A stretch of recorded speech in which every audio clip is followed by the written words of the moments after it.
Ադրբեջանը Հայաստանին է վերադարձրել 4 գերու՝ Դավիթ Դավթյանին, Գևորգ Սուջյանին, Վիգեն Էուչեկջյանին, Վագիվ Խաչատրյանին։ 2020-ի 44-օրյա պատերազմից հետո ազգային անվտանգության ծառայության տվյալներով առաջին գերին Ադրբեջանը վերադարձրել էր դեռևս պատերազմի ընթացքում 2020 թվականի հոկտեմբերի 28-ին։ Վերջին անգամ Ադրբեջանը Հայաստանին 32 գերի էր վերադարձրել 2023 թվականի դեկտեմբերին։ 2 տարուց ավել երևի չունեինք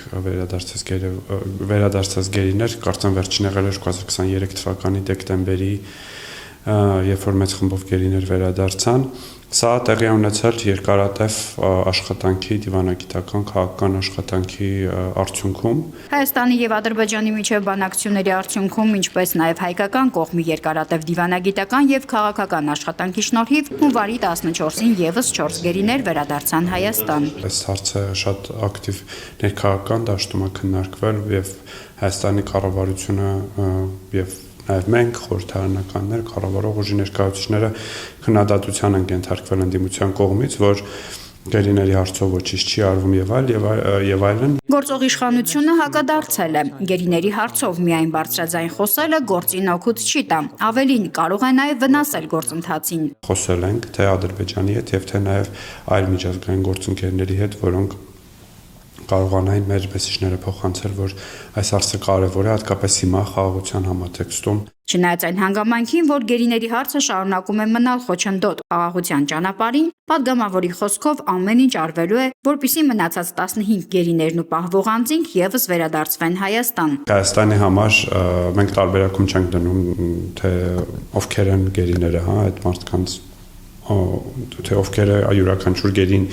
ով է ինչ պաշտոն է զբաղեցրել, ինչ հանգամանքում է գերեվարվել, մեզ համար կարևոր է բոլորի վերադարձը։ Թե երբ կազատվեն եւ Հայաստան կվերադառնան մնացած գերիները, այս պահին դժվար է կանխատեսել։ Գերիների վերադարձը հունիսին սպասվող խորհրդարանական ընտրությունների հետ կապող խոսակցությունները падգամավորը գնահատել է որպես անհարգալից վերաբերմունք, հատկապես արդեն հայրենիք վերադարձած գերիների նկատմամբ, ընդգծելով, որ սա գործող իշխանության ամենօրյա հետևողական աշխատանքի արդյունք է։ Շատ տարակուսելի ու ցավալի է, որ կան որոշակի շրջանակներ, որոնք սրանք կապվում են ներքաղաքական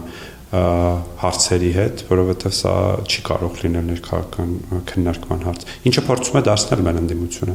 Մեր ընդդիմությունը անդադ փորձում է այս հարցի շուրջ մեզ հետ բանավիճել, բայց այս հարցի շուրջ որևէ բանավիճելու բան չկա։ Կան գերիներ, այդ գերիները պետք է վերադարձվեն, դրա շուրջ կատարվում է աշխատանք։ Հարցին արդյոք գերիները վերադարձվել են 44-օրյա պատերազմի ընթացքում։ Հայաստանում ցմահ-դատապարտված սիրիացի վարձկանների դիմաց Խանդանյանը նշել է, որ այդ հարցն ուղղակիորեն կապված է Հայաստանի եւ Սիրիայի միջև ընթացող քաղաքական երկխոսության հետ։ Սիրիայի իշխանությունների հետ մեր խոսակցության ավիաբանակցությունների արդյունքում որոշում է կայացվել Հայաստանի Հանրապետության անպատասխան մարմինների կողմից ուրեմն Սիրիա տեղափոխել այս ցմահ-դատապարտվածներին, որտեղ Սիրիայի օրենսդրության համաձայն նրանք շարունակեն գրել իրենց պատիժը։ Падգամավորի համոզմամբ այս քայլը նաև նպատակ է ունեցել նպաստել Սիրիայում բնակվող հայ համայնքի նկատմամբ դրական մթնոլորտի ձևավորմանը։ Այնուամենայնիվ, համացանցում շարունակում են քննարկվել այն հարցերը, թե ինչի դիմաց են վերադարձվել հայ գերիները։ Անձինք վերադարձել են բանակցությունների եւ քննարկումների արդյունքում եւ Ադրբեջանի որոշմամբ, բայց սա նաեւ արդյունք է հաստատված խաղաղության եւ խաղաղության այդ մթնոլորտի, որը կա տարածաշրջանում, եւ այդ մթնոլորտից ելնելով է, որ մենք ասում ենք, որ տրամաբանական կլինի, որ բոլոր գերիները